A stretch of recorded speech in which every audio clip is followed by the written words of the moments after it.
वक्त की बड़ी खबर आपको बता रहे हैं। आरजेडी विधायक ओसामा साहब के घर कभी भी सिवान पुलिस दस्तक दे सकती है, क्योंकि मामला यह सामने आया है। दो पक्षों के बीच भिड़ंत हुई, जहां तनातनी का माहौल देखने को मिला, पथराव हुआ, जिसके चलते अब उनके खिलाफ भी एफआईआर दर्ज की जा रही है, क्योंकि ये मामला उनसे संबंधित भी दिखाई दे रहा है। इस मामले में ज्यादा अपडेट के साथ मेरे साथ जुड़ रहे हैं मेरे सहयोगी हर्ष भारद्वाज जी। सर, सबसे पहले बात करते हैं, आरजेडी विधायक की मुश्किलें बढ़ गई हैं। बिल्कुल, देखिए ओसामा के घर कभी भी पुलिस पहुंच सकती है और उसकी गिरफ्तारी हो सकती है, क्योंकि चंदन सिंह और डब्लू खान के बीच जबरदस्त भिड़ंत हुई है। क्योंकि डब्लू खान ओसामा का बेहद करीबी माना जाता है, ओसामा का कट्टर समर्थक है, और चंदन सिंह का नाम तो आपने सुना ही होगा कि किस तरीके से वो बाहुबली है और हमेशा से वो खिलाफ में ओसामा के रहा है। तो दो गुटों में कल देर रात भिड़ंत हुई है। दरअसल मामला पूरा अपने दर्शकों को बताते हैं, फिर बताएंगे कि कैसे इसमें शहाबुद्दीन का बेटा फंसता हुआ नजर आएगा।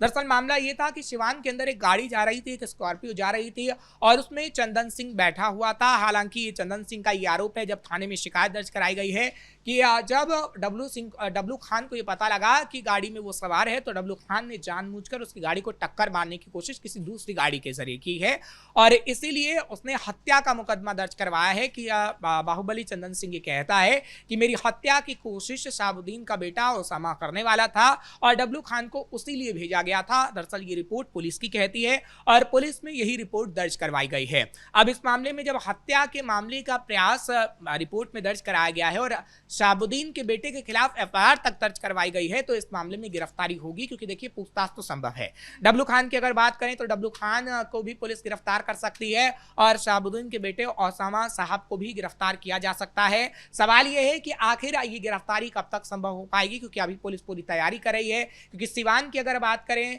तो हमने देखा है कि वहां पर पत्थरबाजी तक हुई है, पुलिस ने मामले को बड़ी मुश्किल से समझाया है। अब वो पत्थरबाजी डब्लू खान ने करवाई या फिर चंदन सिंह की तरफ से हुई, क्योंकि चंदन सिंह ने जो रिपोर्ट दर्ज करवाई है उनकी तरफ से कहा गया है कि माहौल को बिगाड़ने की कोशिश डब्लू खान की तरफ से की गई और पत्थरबाजी करवा के पूरी तरीके से मुझे मारने की प्लानिंग की जा रही थी। उपद्रवियों को वहां पर बुलाया गया था, ओसामा के समर्थकों को वहां जुटाया गया था और मुझे जान से मारने की कोशिश की गई और मैं किसी तरह वहां से अपनी जान छुड़ाकर भागा। लेकिन पुलिस अभी इस मामले में ये भी जांच करेगी कि ओसामा साहब का इसमें कुछ हाथ है या नहीं। देखिए, ओसामा के साथ लगातार डब्लू खान का लिंकअप रहा। डब्लू खान दाहिना हाथ ओसामा का माना जाता है और जब रिपोर्ट में दर्ज कराया गया है कि ओसामा ने ही ये का आदेश दिया था डब्लू खान को कि आप जाइए और मेरा मर्डर कर दीजिए, आप जाइए और उपद्रवियों के जरिए मेरी जान को पूरी तरीके से मुझे खत्म कर दीजिए, तो ओसामा से पूछताछ तो होगी और ओसामा की गिरफ्तारी तो तय है। क्योंकि देखिए डब्लू खान पर डंडे बरसाने का काम तो पुलिस करेगी। क्योंकि देखिए ये एफआईआर जो दर्ज करवाई गई है बाहुबली चंदन सिंह की तरफ से ही दर्ज करवाई गई है। अब डब्लू खान अपने पक्ष में क्या कहता है पुलिस को, या शहाबुद्दीन का बेटा अपने पक्ष में क्या कुछ कहता है, क्योंकि देखिए वो विधायक भी हैं और अगर वो विधायक हैं तो तगड़ा फंसते हुए भी नजर आएंगे। आरजेडी की इमेज भी खराब होगी, क्योंकि आरजेडी की जो मिट्टी पलीद हुई थी वो चुनावों के वक्त भी हुई थी, जब शहाबुद्दीन के बेटे को उतारा गया था उम्मीदवार के तौर पर।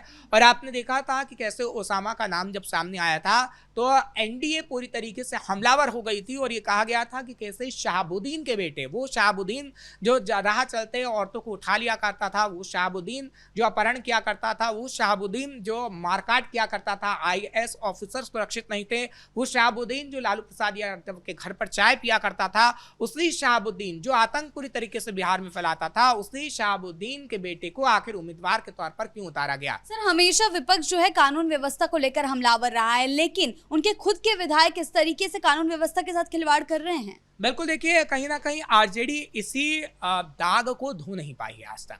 लालू प्रसाद यादव के कार्यकाल में आपने देखा कि कैसे दाग हमेशा से लालू प्रसाद यादव पर लगा, भ्रष्टाचार का हो या फिर कत्लेआम करवाना हो, क्योंकि जहानाबाद से लेकर तमाम जगह पर जो हत्याएं हुई हैं वो ये एक तरीके से दिखाती हैं कि कैसे पुलिस व्यवस्था को भी अपनी जेब में रखा गया।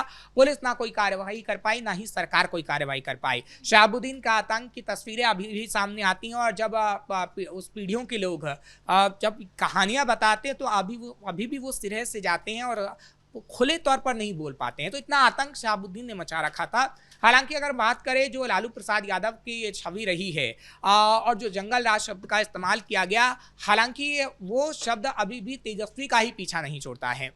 और तेजस्वी यादव ने इससे अगर पीछा छुड़ाने की कोशिश की होती तो शायद शहाबुद्दीन के बेटे ओसामा को टिकट ही नहीं देते। क्योंकि देखिए जो उनकी हार हुई है, लगता है कि इसी वजह से हुई है। और 25 सीटें जो आरजेडी की आई है, 2020 में आप देखिए 2020 में सबसे लार्जेस्ट पार्टी आरजेडी ही थी। आरजेडी ने बहुत सोच समझकर फैसला लिया था और हमने देखा भी था कि आपराधिक मामले वाले लोगों को कम ही रखा गया था और उम्मीदवार के तौर पर उतारा गया था। लेकिन शहाबुद्दीन को लेकर उनके बेटे को लेकर जो नाम खराब आरजेडी का हुआ है और एनडीए ने इस बात का पूरा फायदा उठाया है। अभी भी देखिए विपक्ष में तेजस्वी यादव है, तब भी एनडीए पूरा फायदा उठाने की कोशिश करेगा कि जब शहाबुद्दीन के बेटे ओसामा बुरे फंसते हुए नजर आ रहे हैं और ओसामा से अगर पूछताछ हुई और ओसामा की गिरफ्तारी हुई, तब भी एनडीए तेजस्वी से ही सवाल पूछेगा कि आपके विधायक किस तरीके से मारपीट करते हैं, आपके विधायक का तो दबंगई में नाम है, आप हम पे ही अपराध को लेकर सवाल उठाते हैं। तो तेजस्वी यादव ने जो गलतियां की हैं उसी का परिणाम वो भुगत रहे हैं। तेजस्वी की छवि पर भी इसका काफी असर पड़ता है, चाहे वो पटना नीट वाला मामला हो, हमेशा आरोप लगाते रहते हैं और एक्शंस के खिलाफ भी वो आरोप लगाते हैं।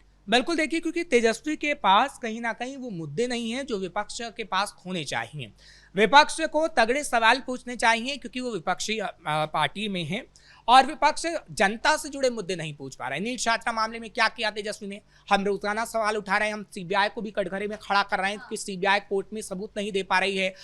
हमने इससे पहले भी सवाल खड़े किए थे क्योंकि पुलिस की मिली भगत सामने आई थी। आखिर क्यों ऐसा हुआ? जब पुलिस के बयान दर्ज किए गए तो उन बयानों में मैच नजर नहीं आया और कोर्ट बार बार ये कह रही है और सीबीआई कोर्ट को सबूत नहीं दे पा रहा है। अभी जब हियरिंग हुई है तो सीबीआई ने कहा हमें थोड़ा और समय दीजिए। क्यों भाई? जब नीट छात्रा मामले में इतनी बड़ी एजेंसी को जिम्मेदारी सौंपी गई है तो आप आज तक का सबूत क्यों नहीं जुटा पाए हैं? क्या तेजस्वी कभी ये सवाल पूछते हैं? तेजस्वी सिर्फ सरकार को घेरने का काम करते हैं और तेजस्वी सिर्फ ये बताते हैं कि नहीं जी प्रशासन की पूरी गलती है। तेजस्वी ये बताते हैं कि नहीं जी हमारे जमाने में सब कुछ ठीक था। आपने जनता से जुड़े मुद्दे पर प्रोटेस्ट तो किया, लेकिन आपने वो प्रोटेस्ट किस लिए किया? कांग्रेस ने अलग प्रोटेस्ट किया, आपने अलग प्रोटेस्ट किया। आपने उस प्रोटेस्ट को इतनी धार नहीं दी। आप क्या कभी सड़क पर बैठे हुए नजर आए? आपकी जो महिला कार्यकर्ता थी वो जरूर सड़क पर बैठी, लेकिन आप सोशल मीडिया तक सीमित रह गए। अगर आपको एजेंसी पर सवाल उठाने थे, अगर आपको एनडीए पर सवाल उठाने थे तो आज आपको सड़क पर बैठा मिलना चाहिए था। नीट छात्रा मामले में हम बार बार ये पूछ रहे हैं कि भैया पुलिस की मिलीभगत भी है, सीबीआई भी सही से काम नहीं कर पा रही और ये हम नहीं कह रहे हैं, बाकायदा कोर्ट कह रही है। आखिर वो दरिंदा कहाँ है? जब दुष्कर्म की पुष्टि हो जाती है, छात्रा के कपड़ों पे वो स्पम मिल जाते हैं उस पुरुष के, तो आखिर उस दरिंदे को अब तक गिरफ्तार क्यों नहीं किया गया? पहले इसे आत्महत्या का मामला बता दिया जाता है, पॉक्सो एक्ट तक दर्ज नहीं किया जाता है। तो आखिर इस मामले में कई सवाल तो है, लेकिन क्या इस मामले को तेजस्वी यादव अच्छे से भुना पाए?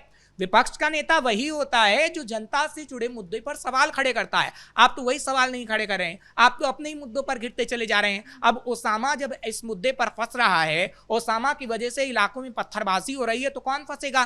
तेजस्वी यादव भी फंसेंगे। भैया तेजस्वी यादव को सवाल का जवाब देना चाहिए कि आप ना तो जनता से जुड़े मुद्दे पर सवाल पूछ रहे हैं। अब विपक्ष का काम ही यही होता है कि अगर सत्ता पक्ष कुछ गलत करे तो आप विरोध करिए ना, आपको किसने रोका है? लेकिन तेजस्वी यादव विरोध ना करके गायब रहते हैं। अभी आप चाहते तो सबसे बड़ा मुद्दा था नीट छात्रा मामला ही कोई ले लीजिए। नीट छात्रा मामला में अभी भी सीबीआई ने कोर्ट से समय मांगा, सीबीआई के पास कोई सबूत नहीं है। आप उतरिए सड़क पर, आप उतरेंगे नहीं उतरेंगे। आप झारखंड में जा रहे हैं, आप असम में जा रहे हैं, आप केरल होकर आते हैं, लेकिन आप बिहार के लोगों का नहीं सोचते हैं। इसलिए बिहार की जनता आपको विपक्ष में रखती है, क्योंकि बिहार की जनता चाहती है कि हमारे पक्ष में जो काम करे हम उसको वोट दें, ना कि आपको दें। और आपने जो काम किया है वो बिहार की जनता ने देखा है। उप मुख्यमंत्री रहते भी आपने ढकोसलेबाजी की कि हमने इतने लोगों को नौकरी दे दीजिए। उसके बाद जब नीतीश ने गठबंधन तोड़ दिया और जब तेजस्वी विपक्ष में बैठ गए और जब चुनाव आए तब भी उन्होंने दावा कर दिया कि हर घर के एक व्यक्ति को हम सरकारी नौकरी देंगे, लेकिन आप बजट कहां से लाएंगे आपने वो बताया नहीं। तो आपकी रणनीति फेल होती हुई नजर आते हैं। जो बचा कुछ रह जाता है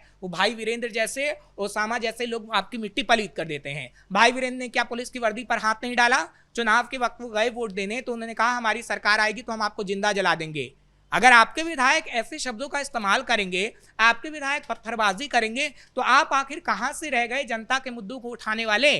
तो जनता तो आपसे सवाल पूछेगी। हार के बाद भी आत्ममंथन नहीं कर पाए हैं अभी तक। बिल्कुल देखिए, अभी भी ये कहा जा रहा है कि तेजस्वी यादव 14 अप्रैल को आएंगे बिहार के अंदर। तेजस्वी यादव 20 अप्रैल को आएंगे बिहार के अंदर, और कहा जा रहा है कि मीटिंग जो होगी वो तेजस्वी के बगैर ही हो जाएगी। तो भाई आप नेता प्रतिपक्ष हैं, आपको आरजेडी की पूरी जिम्मेदारी मिली हुई है, तो आपकी जो मीटिंग होगी वो आपके बिना कैसे संभव हो सकती है? आपके विधायक आपसे एक तरफ नाराज चल रहे हैं, जो बचे कुछ विधायक हैं वो आपकी मिट्टी पलीत करने का काम कर रहे हैं, लेकिन आप अपनी इमेज को कब सुधारेंगे, ये भी बड़ा सवाल है।